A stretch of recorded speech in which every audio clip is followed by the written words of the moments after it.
agradecer a Liana também, ser tão gentil no convite. Enfim, a produção de vocês é uma produção extraordinária, né? Eu fiquei encantado com a produção, eu vim com alguns amigos e todos saíram daqui extremamente felizes e pensativos e com uma enorme reflexão, que é o que a peça nos convida. E a história de Timon, né, quem assistiu a peça viu, é uma história muito simples. É a história de um homem muito generoso, mas mais do que generoso, ele é quase irresponsável ou irresponsável com o dinheiro dele e entrega aquele dinheiro todo, né, a riqueza dele, para os amigos. E num determinado momento, quando essa riqueza toda se esvai, ele decide pedir, ele precisa pedir para os amigos esse dinheiro de volta. E nessa hora, então, ele tem a surpresa desgraçada de que os amigos não são gratos a ele. Não são gratos a ele. Essa é a história, aí, a partir daí ele fica extremamente desolado com isso. É uma história muito simples e talvez pela história ser muito simples e por uma série de questões, é uma história que no cânone shakespeariano não é muito prestigiada. Então, vamos ver o Timão de Atenas. Eu fiquei muito curioso por isso, porque eu gosto muito de Shakespeare, né, e já assisti a várias produções e nunca tinha assistido a Timon. Foi a primeira vez que isso aconteceu.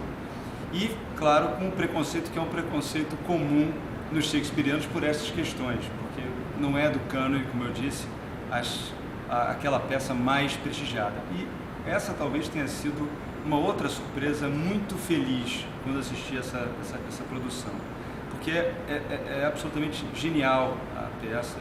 Os atores estão todos de parabéns porque transformaram a questão.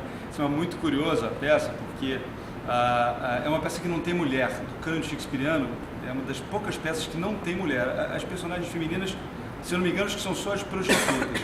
E a Vera Holtz faz o Timon, exatamente essa peça que não tem mulher. E é extraordinário como ela consegue transformar o Timon, claro que de uma forma positiva, encantadora, não é?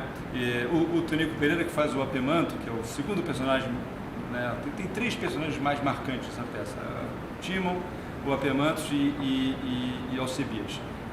O segundo personagem de importância nessa peça, mas também igualmente relevante, é o Apemanto, que eu tinha, antes de ver a produção, um certo preconceito com o Apemanto, porque eu achava muito singelo o personagem, achava muito simples, achava pouco trabalhado.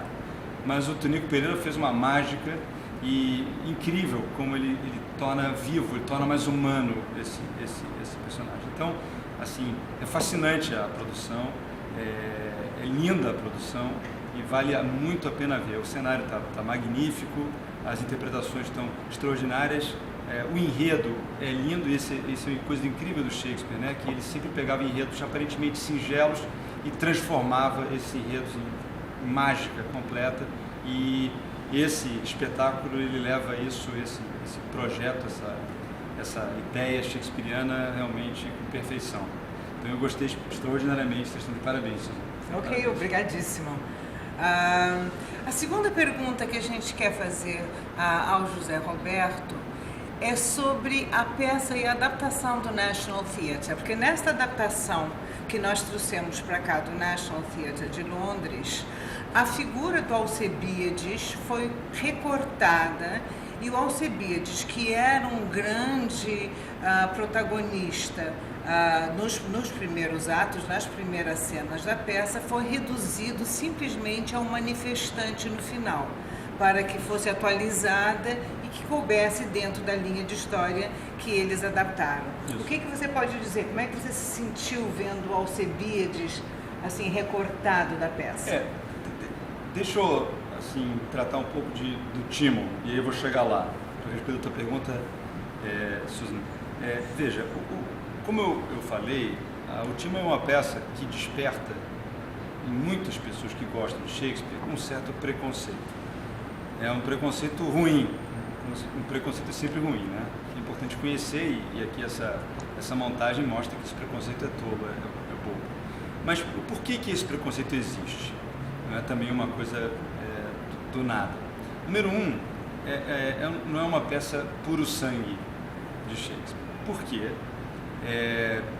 Se entende que ela não foi escrita só por Shakespeare, mas também por uma outra pessoa um outro dramaturgo que também era da mesma trupe dele, chamado Thomas Middleton, que teria feito com Shakespeare essa peça. Inclusive, os especialistas costumam pensar dentro do corpo da peça aquelas partes nas quais o Thomas Middleton teria tido mais proeminência e outras em que o Shakespeare teria feito mais. Então, existe essa discussão. Então, o fato dela não ser... Só interrompendo um momentinho. Claro.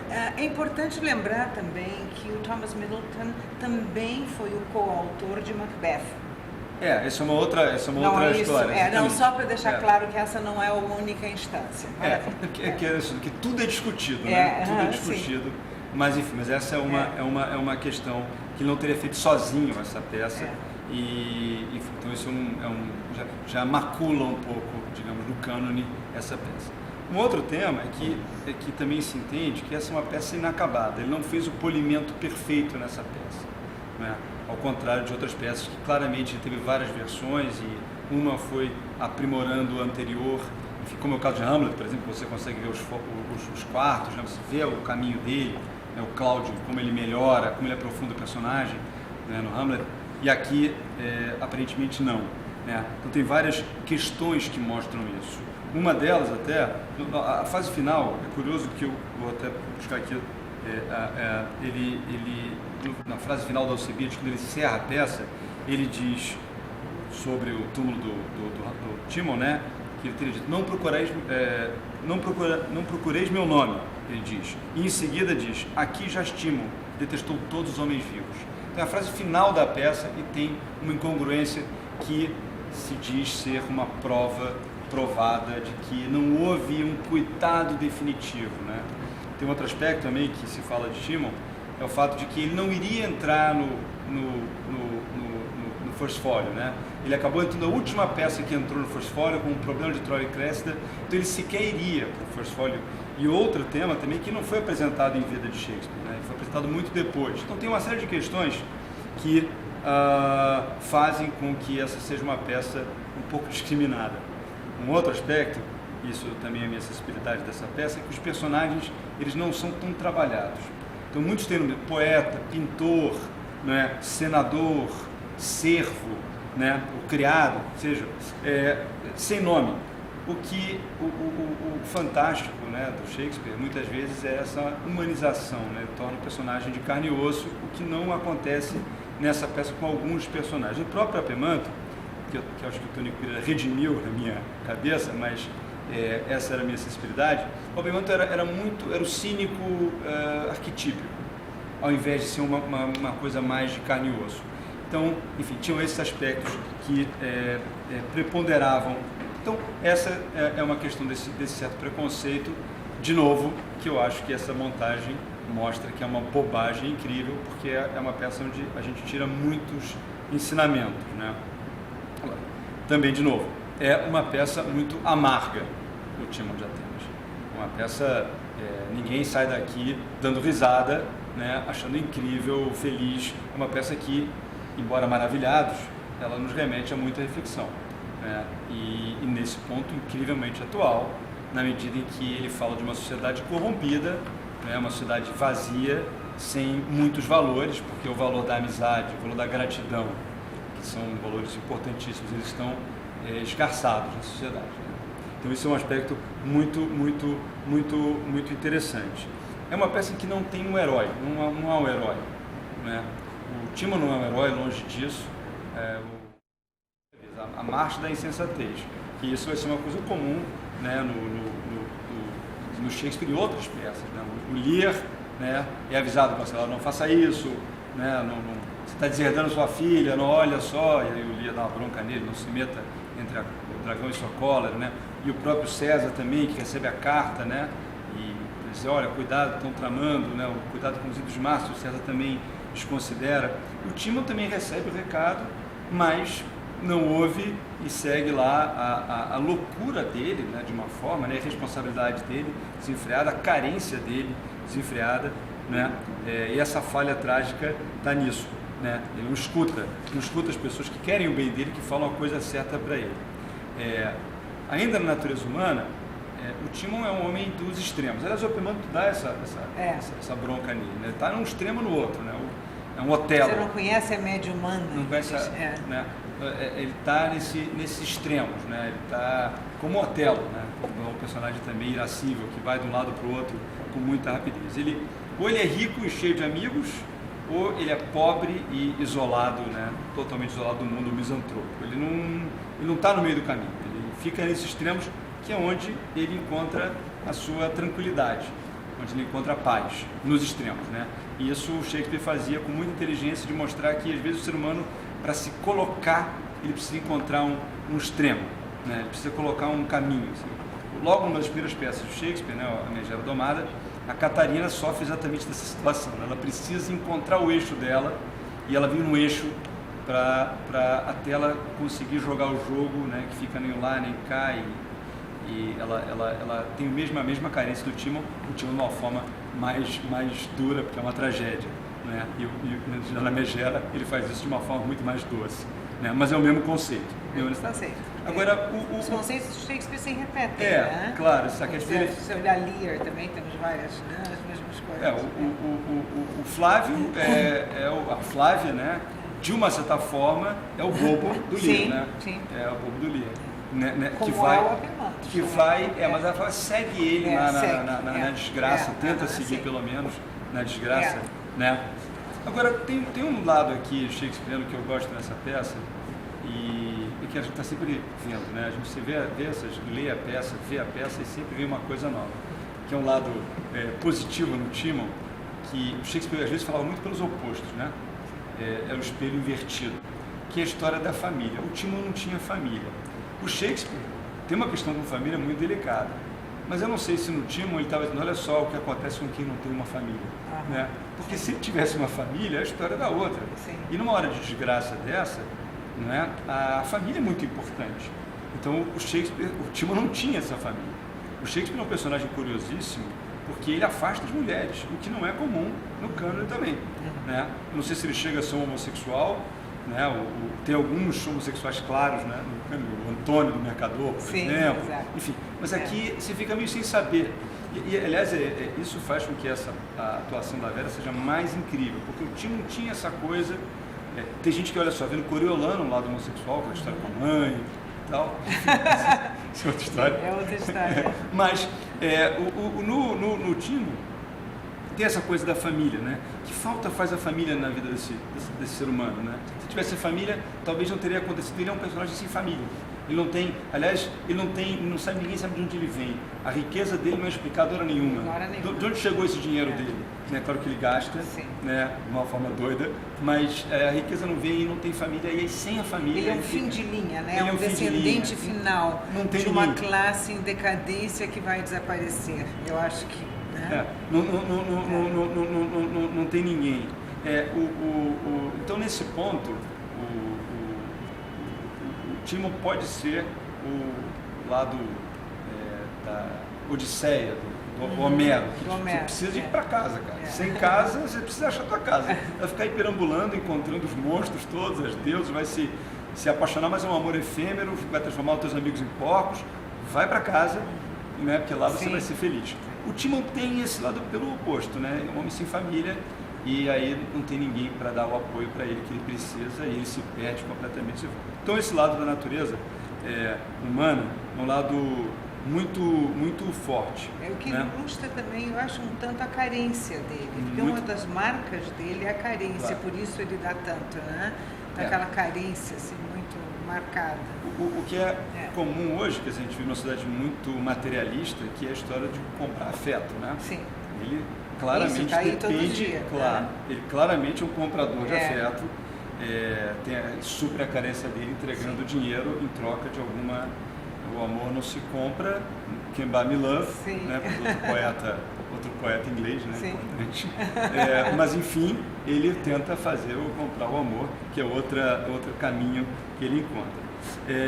E a história da natureza também está muito marcada nessa peça, quando ele encontra o ouro de novo, né? Porque nessa desgraça dele, se desilude com o mundo, né? O mundo dele não existe mais, então ele sai da cidade, da polis, né? Que tudo acontecia, e se isola, e lá, procurando comida no Arris, ele encontra o ouro novamente, que é um homem destinado pela sorte, né? e nessa hora ele pega o ouro e ele tem as visitas lá de novo e ele devolve o ouro da mesma forma que ele gastou o dinheiro dele. Então não tem nenhum aprendizado nisso. Aquele cara que foi muito rico, perdeu tudo porque ele dilapidou o patrimônio, consegue, por um acaso absoluto, uma sorte, destino, o dinheiro, e ao invés de então mostrar que aprendeu a lição, olha, agora eu sei o que eu tenho que fazer, eu tenho que poupar e ser razoável com o meu dinheiro, não, a natureza é mais forte, e ele de novo gasta o dinheiro, entrega. E parte do charme do personagem é esse, você não acha? Talvez não vendo como advogado, mas é parte do charme, o desenho perfeito daquele personagem carente. Claro, entrega. Agora, ele tem uma frase bonita por que eu gosto. amor e por raiva, por amor e por ódio, ele se vê livre de tudo. Eu acho que não tem amor aqui mais, sabe? Não, pode ser até. Mas é uma coisa meio... assim, tem uma frase bonita que eu gosto que é o seguinte: expulsa tua natureza que ela volta a galope. Sim. E eu acho que é exatamente o que acontece. Ele tenta, não dá, a natureza da gente é mais forte. Ele é aquilo, esse é o modelo dele, quando ele tem o dinheiro, ele entrega de novo. E é curioso, e aí com raiva, né?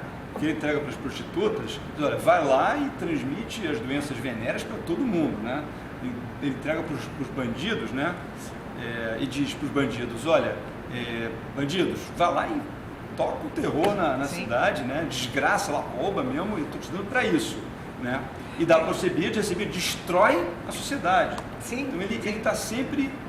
essa peça tem uma coisa curiosa, não sei se é um detalhe isso, mas você vê como aquela peça é muito marcada, ela sempre tem um número 3 importante. Sim. Tem o número 3. São 3 amigos, os 3 personagens, né? Assim, principais. O Alcebiades e o Timon, são 3 senadores que negam, né? São 3 bandidos, tem as 2 prostitutas mais o par que é o Alcebiades. Então tem uma brincadeira aí que a gente tem que sempre desvendar, porque o Shakespeare é um barato, né? Tem sempre esses mistérios aí escondidos, né? Que você fica assim meio que procurando encontrar na peça. Tem essa graça aqui ainda que eu não tinha me dado conta. Mas tem essa brincadeira para a gente discutir qual é a viagem dele com esse número aí, nessa brincadeira do Timon, né? Mas enfim, então ele faz aquilo, ele devolve, mas ele devolve com outra cabeça, né? Enquanto a primeira ele devolve para uma coisa boa, para salvar o sujeito, né? Para ser generoso, aí ele entrega a mesma coisa, mas com outro sabor, é a coisa da destruição, né? O Alcebiades vai entrar na cidade, as prostitutas vão espalhar a doença venérea, os ladrões vão voltar lá e vão destruir a cidade, é um outro sabor, mas a mesma doença. A mesma doença. A mesma farmácia ali. Então esse é um segundo aspecto que eu acho que é interessante. A natureza humana, o efeito desgraçado do dinheiro. Essa, curiosamente e sintomaticamente ao mesmo tempo, a peça mais citada por Marx. A peça Marx até mais no citada. Capital diziam que não estava, mas está. Tá, no Capital. Está no Capital. É a peça que ele fala, olha como o ser humano é suscetível, né, ao dano que o capital faz, muito curioso isso, né? Assim, sintomático, como eu disse. Porque tirado do contexto serve a ele perfeitamente. Mas isso tudo, quantas coisas, né? Aquelas grandes frases do Shakespeare, você serve para qualquer coisa. O problema disso aí, dessas coisas grandes frases do Shakespeare, serve para coisa é que normalmente elas estão fora de contexto e na boca do pior, né? Do pior. O Apóstolo fala de misericórdia, né? Com maior tranquilidade, está enganando o juiz, né? O Iago fala do bom nome, o Iago, imagina, canalha, desgraçada Desdémona, e fala do bom nome. Essa é uma brincadeira. O Alcebiades ele vai para o Senado pedir para que o Senado absolva um companheiro dele, um ajudante dele, um colaborador do Alcebiades. E o Alcebiades é um general querido e um general importante para Atenas, né, para a segurança. E os senadores, isso é relevante do ponto de vista jurídico, antes do Alcebiades entrar no tribunal, já decidem que o tal amigo não vai sobreviver.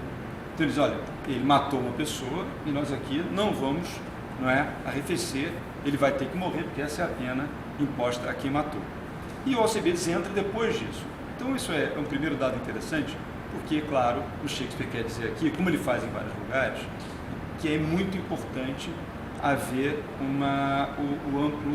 ampla defesa, o contraditório. julgador deve ouvir as partes para que ele possa dar uma decisão justa. E não existe aqui.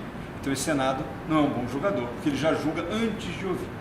E aí, então, vem Alcebiades e começa com uma até aqui, eu até trouxe... Tem umas cenas bonitas ali. Tem, uma passagens lindas. E é muito jurídico, coisa de advogados, juízes e tal. E ele começa já, bem ao estilo da corte, né? Dizendo assim, que estou como humilde suplicante diante de vossas virtudes, pois a misericórdia é a virtude da lei e ninguém, a não ser os tiranos, usa dela cruelmente. Ele já começa dando o tom. E é interessante isso porque na época do Shakespeare, na Inglaterra elisabetana e também do James, havia poucas, né, possibilidades de diversão, não como hoje, esse mundo de coisas. Uma delas era o teatro. Tá? Outra delas ver os cachorros devorarem o urso, né? O urso batendo no cachorro. E a outra, que era concorrente, era grande, o MMA de hoje, né? Essas lutas livres e tal. E a outra diversão comum do povo era ir ao júri, ver as decisões judiciais. Porque os tribunais eram públicos e não tinha televisão, não tinha rádio, enfim, ficavam batendo papo. Os pubs não tinham essa abertura hoje, então eles podiam, e a mulher podia também ver o júri. Então eles iam lá. Em família, com as crianças, com todo mundo. Ia ver os tribunais, onde essas questões eram frequentes. Então essa linguagem jurídica era uma linguagem que o público do Shakespeare conhecia dos tribunais. Então ele já começa, e é um julgamento, claro, que tem aqui. E no julgamento, ele começa a dizer que esse colega, colaborador dele, deve ser absolvido, e ele explica. Sim. E ele fala várias frases assim, efervescência do sangue, um momento, né? Ele diz, um único deslize, ele fala, eu gosto particularmente dessa, nobre fúria. Que bacana. Nobre fúria, uma Excelente, reputação mortalmente atingida. E foi uma reação. Então ele dá um ensinamento que é totalmente jurídico, Sim.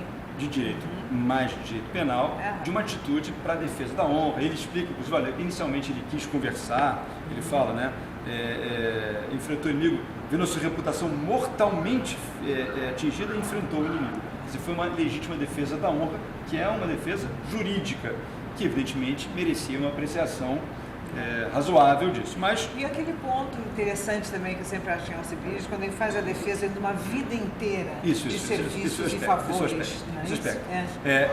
Então ele fala do acusado, e há um tema interessante, que eu acho que a discussão que você julga no homem, você julga um ato ou você julga a vida dele. E é o que ele está dizendo, olha, esse sujeito aqui, ele poderia ter morrido, era melhor ele ter morrido na guerra, quando ele defendeu Atenas. Era mais interessante que ele tivesse feito do que vir morrer aqui sem a atenção dos senadores, sem a atenção da cidade, sem a gratidão desse tempo da cidade. E ele falar isso, né, ele grita pela gratidão, e tem uma clássica do Alcebiades que eu gosto particularmente, que depois de muito insistir, mas só para dizer também, o senador, ele não tem uma resposta lisa, sem profundidade. É uma conversa profunda. Ele diz, vingar não significa valor, mas suportar a injúria sim. Ele tenta civilizar o sujeito. Então, ele fala, prestou bons serviços, e aí nada adianta. Ele diz isso, olha esse cara, o que ele fez no passado, e aí o Alcebiades, quando nada adianta, ele chega para os senadores e diz, o senador dá a resposta, ele diz, somos pela lei, ele morrerá. Dura lex, ad lex, e a lei vai ser aplicada. E ele vem para o senador e diz, lembrai-vos de quem sou eu? Tipo, tá sabendo quem está falando? Sim. Clássico, né? Sim. Sabe com quem? Lembra de mim? Lembra de mim? Sou eu que estou pedindo. É claro. Eu vou ter que me ajoelhar aqui. Ele diz isso para o senador. O senador não só fica irritadíssimo, porque ele toma uma famosa carteirada, né, do nosso Alcebiades, e bane Alcebiades. Então, a história do banimento do Alcebiades é um banimento diferente do nosso Timon, né? Mas é um banimento também pela falta de gratidão. Sim. Ele não recebeu a gratidão e teve então que sair. Também, então faz um contraponto muito interessante. E é um ponto moral também dúbio, porque afinal de contas, exato, porque afinal de contas ele matou, assim, ele fez muito, enfim, aquelas coisas maravilhosas. Essa grande história da tragédia. Não está todo mundo certo, está todo mundo errado. Nunca, exatamente. Né? O Timon, ele errou, né? Porque ele entregou o dinheiro dele de uma forma desorganizada, mas também não podia ter sido tratado daquela forma, sem nenhuma gratidão. O Alcebiades também defende uma pessoa que matou e ele quer que a lei seja aplicada com misericórdia, ele fala isso expressamente. Um regime de exceção. Um regime de exceção, claro. E também o Senado é duro e não tem atenção, pelo menos o que é mais incrível, ele não tem nem examina a situação, o que torna também injusta a situação, porque podia até chegar à conclusão de que aquela nobre fúria não era tão nobre assim, mas ele tinha que analisar a situação. Mas é a mesma gratidão que não existe no Alcebiades, e essa é a razão dele ter se virado contra a cidade, numa linha de Coriolano também, que é o mesmo conceito, né? E vem brigar contra a cidade como Lear contra as filhas, também se exila, porque ele escreveu Lear logo depois. Então, o Alcebiades é banido, né? E depois volta para conquistar a cidade. Aqui nessa montagem fica, eu acho que não tem nenhum prejuízo, não, embora a cena seja incrivelmente interessante. É interessante. Bonita. E juridicamente tem um valor enorme. Sim, mas aqui modernizando, se você faz ele um líder de manifestantes anônimos que se vira contra a cidade. É um black bloc. Mas ele está muito bem. Mas é uma pena. Faz sentido. Sim, mas quem conhece a peça fica mistificado de o que aconteceu com o Alcebiades, por que ele volta assim. Então é porque aqui o Alcebiades não foi general antes. Ele é só um líder de manifestantes. Mas está muito bem. Mas ele ainda tem uma passagem importante na peça, porque ele volta e ele de fato consegue invadir a cidade. Ele tem força para isso, é a cidade corrupta, né? Moralmente corrupta.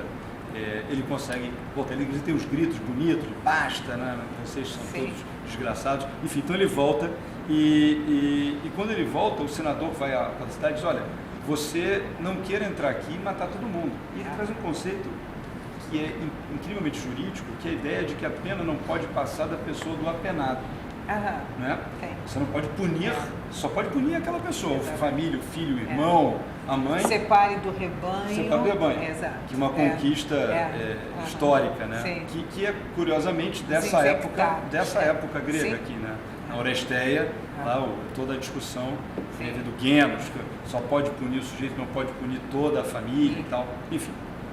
E ele então faz exatamente isso, ele concorda e não punir todos, né? Salvo aqueles que realmente eles marcaram, que aqui passam pelos inimigos do sistema, daquela coisa, quem não está na panelinha que saia. Na peça dá a ideia, que é interessante também, que é uma outra visão, de que ele teria, e eu achei até que a visão talvez seja essa mesmo, que ele teria se integrado ao sistema. Sim, né? Isso mesmo. Que ele na verdade, enfim... Eu não sei se eu posso dizer isso aqui, mas seria um grande prêmio de a Bárbara Eleodora. Pode ser. Mas não, quer dizer, cortando isso, corta. Não, claro. Mas que é realmente um conluio das coisas. Isso que eles estavam mostrando também lá, dos acordos, dos conchavos. E aí, tem uma questão que pensando que ele acaba a peça, a última frase dele é uma frase linda do Alcebiades, ali ele diz, o time morreu, lamento muito, e ele diz o seguinte, quero que a guerra gere a paz e que a paz reprima a guerra e que uma seja o remédio soberano da outra. Bom, pois bem, o que ele está dizendo aqui? Ele está dizendo, bom, a paz e a guerra são os remédios. Ele está fazendo as pazes dos extremos. Essa peça é uma peça dos extremos. Né? Então, será que ele não está fazendo as pazes e no final dizendo, olha, nem a paz nem a guerra, mas que uma trabalhe com a outra? Timon, não dá para você ser um misantropo, não dá para você viver daquela forma. A paz e a guerra, uma tem que ser o remédio da outra. Então, eu acho que essa frase final do Alcebiades, no fundo, ele está dizendo, olha, in medio virtus, nem lá e nem cá. A coisa tem que ser, não é? Como tem que ser na vida mesmo. Tem que ser na vida. Né? A gente não pode extremar para um dos lados. Eu acho que essa é como a gente estava falando, isso nada à toa. Acho que ele acaba com essa frase para dar essa ideia de que, olha, não dá, Timon, não dava para você viver como você viveu. Isso é uma marcha da infelicidade completa. Você tem que ir de um lado e de um outro, né? Enfim, então essas são as considerações e de novo, como tudo mais antigo, a gente podia ficar aqui conversando indefinidamente, porque quanto mais a gente fala, mais outras questões... ideias e coisas aparecem. Mas é uma peça extraordinária e a produção que vocês fizeram está de parabéns, eu fiquei fascinado. Maravilha, obrigadíssimo ao José Roberto. Eu gostaria de aproveitar que posso claro, um pouco... uma honra, obrigadíssimo. Mostrar o livro de José Roberto, que é uma delícia o livro, peça por peça. Me diga um pouquinho, você vai falar sobre isso melhor do que eu já li seu livro, é maravilhoso. Peça por peça, levantando os aspectos humanitários e de direito, como vistos por Shakespeare e como eles são relevantes até hoje. O que mais você acrescentaria aqui? Bom, na verdade é o seguinte, o Shakespeare tem uma discussão grande do que ele fez nos tais anos perdidos, ou de que ele se apaixonou, né? Sim. Eu fui falar outro dia num lugar sobre Shakespeare e um sujeito apareceu comigo para mim e me disse que tinha certeza que o Shakespeare foi marinheiro, tinha conhecimentos marítimos e tal, conhecimentos de geografia. Outro dia eu parei um livro que um advogado americano escreveu e a tese dele, depois eu vi ele morreu, os filhos dizendo que ele gastou uma parte da vida para mostrar como Shakespeare tinha ido à Itália, de fato, e conhecia Verona no detalhe, e Veneza ele conhecia também, e Messina, né, que cidades que são locais das suas peças, ele conhecia no detalhe, enfim. Então, todo mundo encontra o seu Shakespeare, né? Então, como eu sou advogado, sou professor de Direito, eu gosto muito de Shakespeare, eu começava a ver, aqui impressionante, aqui certamente ele foi, dizem, né, uma das teses que ele trabalhou lá como estudante ou ajudante de um advogado, de um juiz, num cartório, porque ele tem muitos conhecimentos jurídicos. E uma coisa que se sabe, esse fato, é que as peças dele eram assistidas por estudantes de advogados. Grande parte do público dele era estudante de advogado.